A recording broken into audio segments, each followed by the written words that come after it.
Hi everybody, welcome back to my channel, LolaAjisafe. Today we're going to be reviewing a new show. So we're a little bit in, so I'm going to put two episodes together. So we're going to do 1 and 2 and then 1 and 2 and then 3 and 4. We're going to be reviewing Put a Ring on It. Before we start, don't forget to subscribe, like this video, and make a comment. So why do I want to review this show? Because it's, okay, so I watched the other season, but what I thought was interesting, and I'm still not into it yet, I haven't bought into the concept of it yet, I want to see, is, we know what Put a Ring on It is from last season. Pretty much you get, a few couples who are really at the edge of what do we do next? Do we break up or do we continue? We need to do something different from what we've been doing before. And so the whole premise is you now get these couples together and they go on organized dates with other people. I don't know.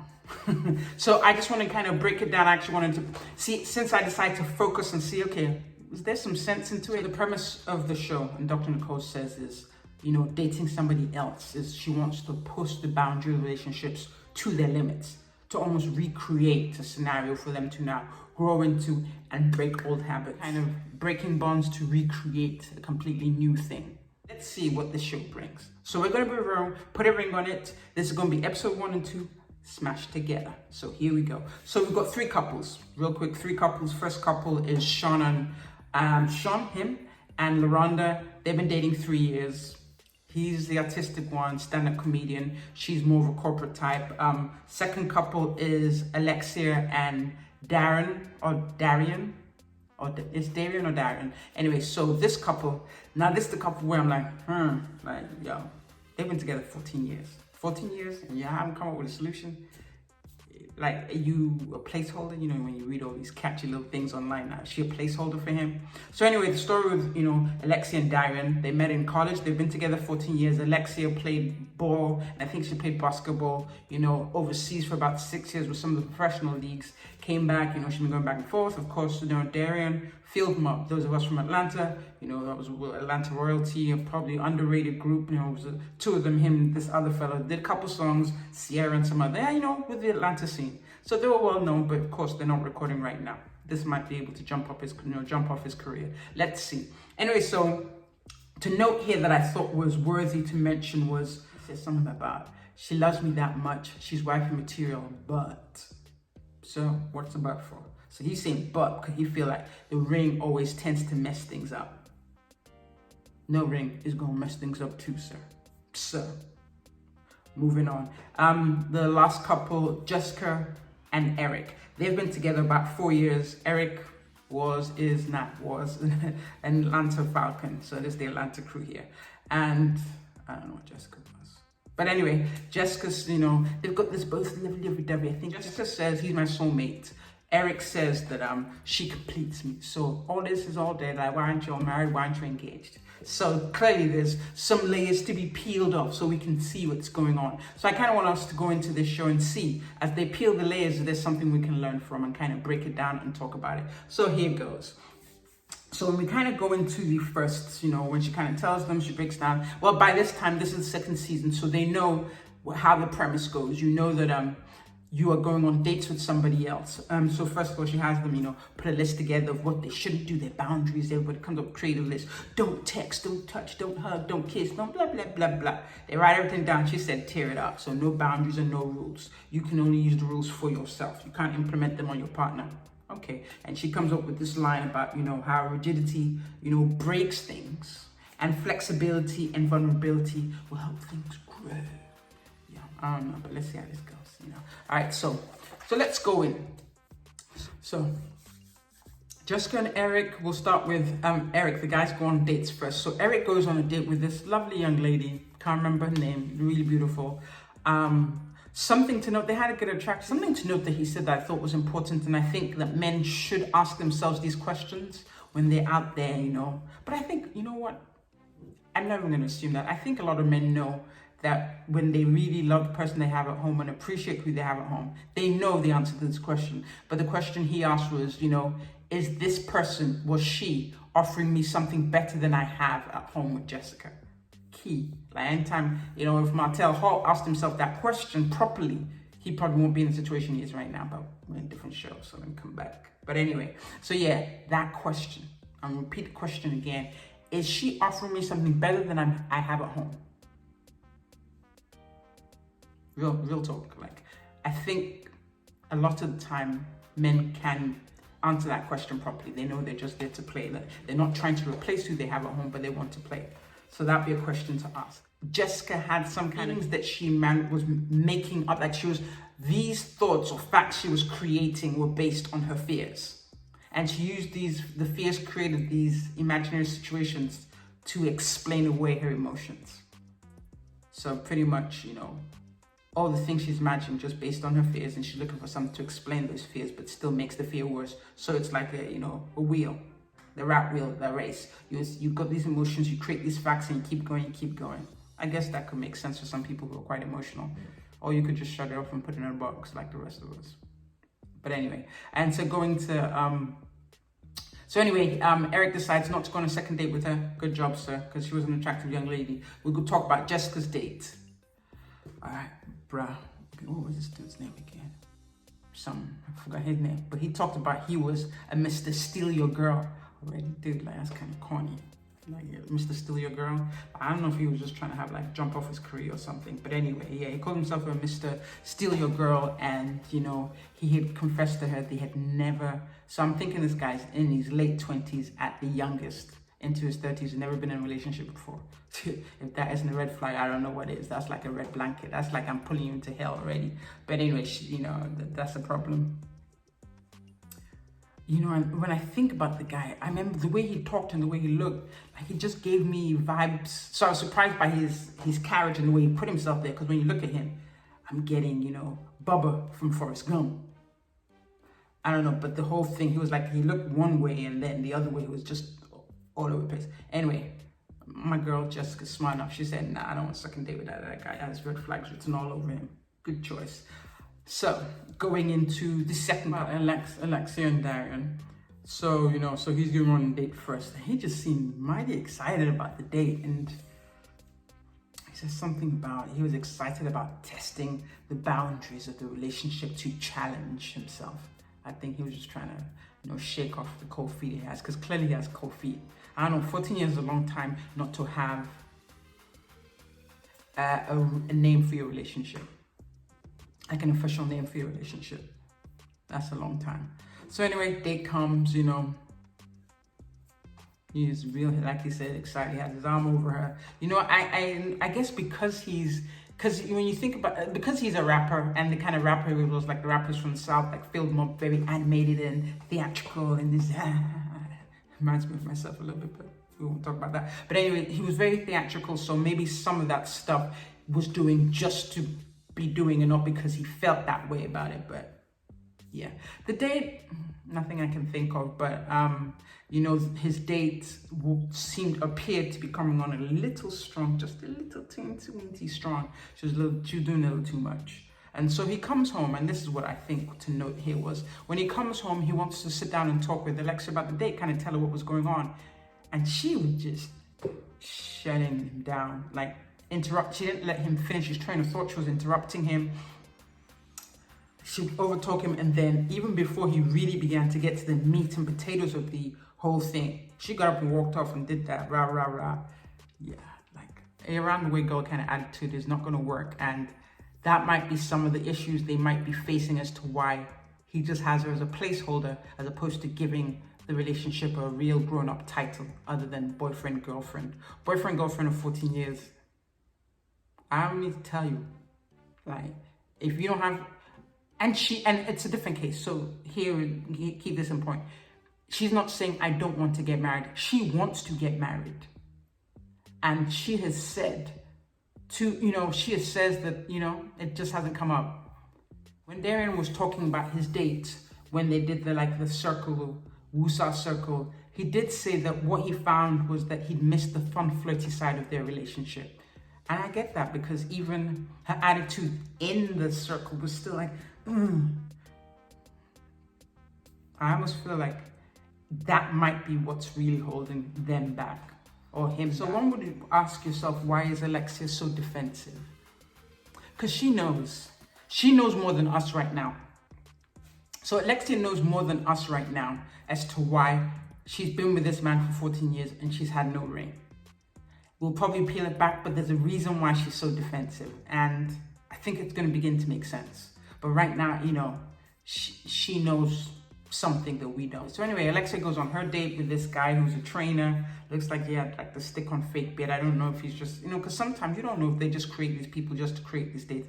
I don't. So some of the conversations I thought was important seemed like, because he's a trainer, it almost like he was treating her like a client. So asking her questions about marriage, you know. And he asked her, you know, what did she like? And initially she kept bringing Darion back into it. And he noted that. It's like, you keep talking about him, what he wants. What do you want? Who are you?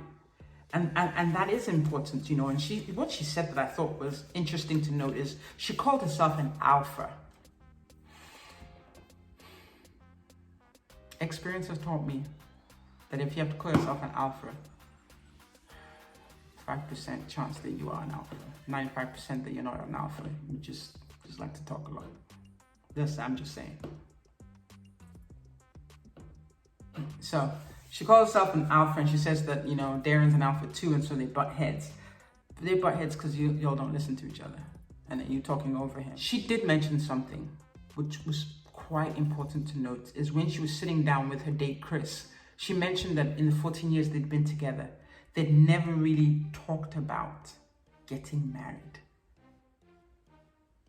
Yeah, I'm waiting. Like, I'm just waiting for something to come to me. Like, 14 years, you clearly want to be married, clearly have wanted to be married, but sat there for 14 years and you haven't even had a conversation about marriage.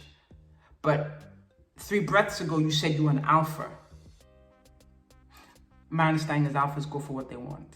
I think you just said in 2 sentences later, you've confirmed that you're not an alpha. But let's continue to watch this.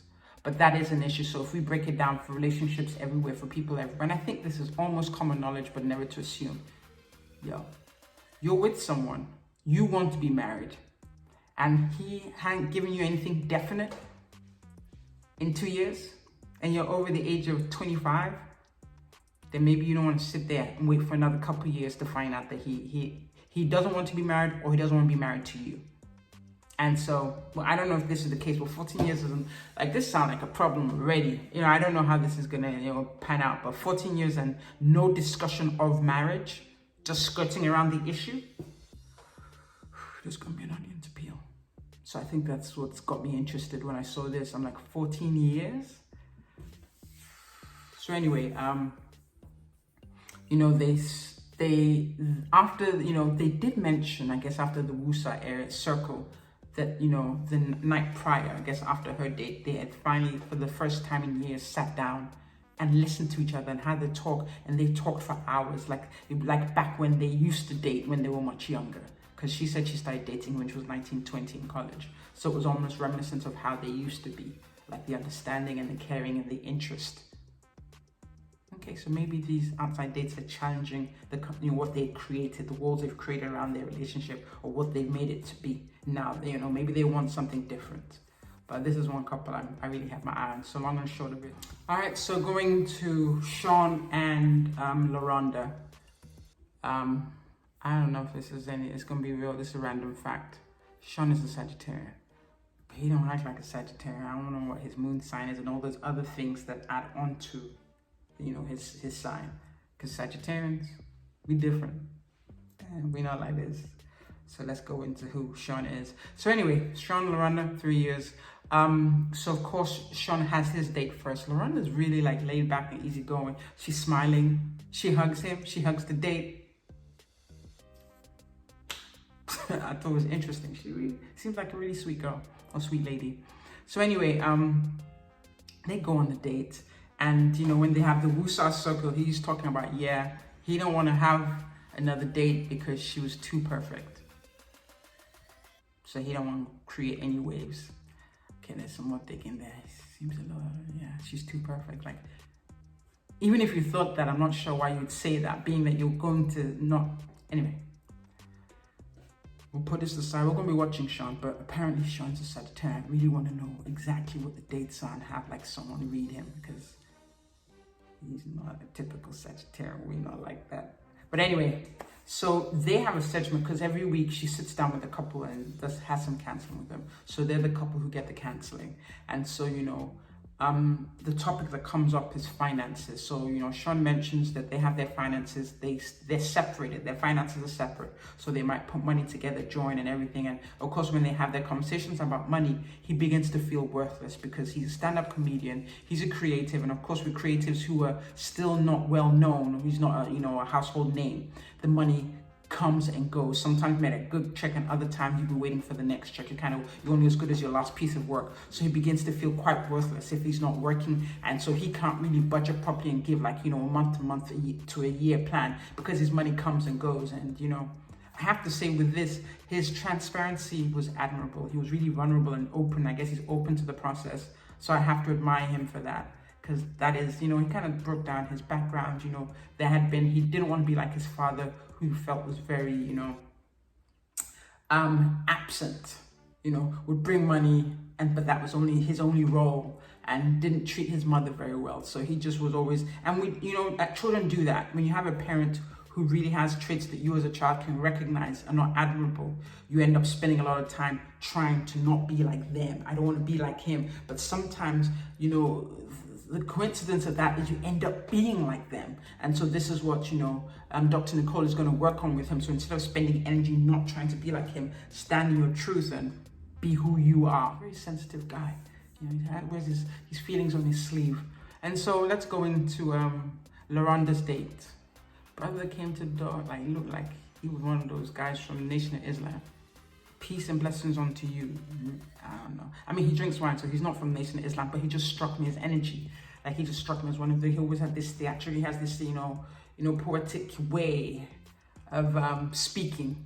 Turns out I think he's a songwriter, producer, something like that. So anyway, they go to Cynthia Bailey's spot, a Bailey wine and cellar or something, and so they have a little charcuterie board and he picks wines, cute little thing. They have great energy. He told her he created a song for her. So in my head, I'm hearing bells because I'm thinking, okay, the reason why you decided to do the show, so it's there's nothing like a first, you're gonna get a second chance for a first impression. So he gives a little song, he can hold a note, but I don't know if there's enough time for him to get his career going, but good on you, sir. So in the meantime, our brother Shon, as soon as they left, he started doing push-ups. Yeah, he was doing push-ups throughout the whole push-ups, pull-ups, doing that. And then, he talks to a friend, he was unraveling, literally before our eyes. We could hear him, he'd gone to the bathroom, was throwing up. There's something here.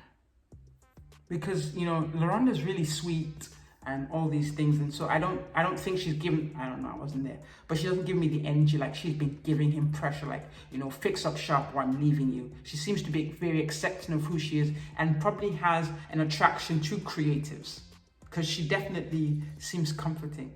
I don't know, there's a story behind him. He said that the trauma that he experienced in his life had somewhat would exaggerate his responses to things, his feelings to certain situations. So if something happens, the voice would make him play it up more. So he knows he has a good woman, but he's scared to lose her, feels like he would lose himself if he lost her. That's completely intense. And he probably needed to have healed before he got into this marriage. I don't know how this relationship is going to work because he has a lot of trauma, and will Larhonda be able to sit around for him to heal? Because he's got stuff going on. Anyway, she turns down the date, but she turns down the date because she's scared of how he might react to her going on a second date. That's not. I mean, Dr. Nicole mentioned that, but there's going to be more to see there. Because the question now is, Larhonda with him because she's scared of what he might do or how he might react if she wants to leave him. Is that why she's been with him for 3 years? So she's babying him now. There's a lot to unpack. So yeah, this is episode 1 and 2, but I'm curious now. 2 of the couples, there's stuff to peel away, and that might be some things we can really get into and really get beefy. But anyway, 1 and 2 is done. 3 and 4 coming up. Guys, don't forget to like, comment, subscribe. Let's see how this goes. We'll kind of dive, deeper into this and see what's going on. So, Lola, over and out.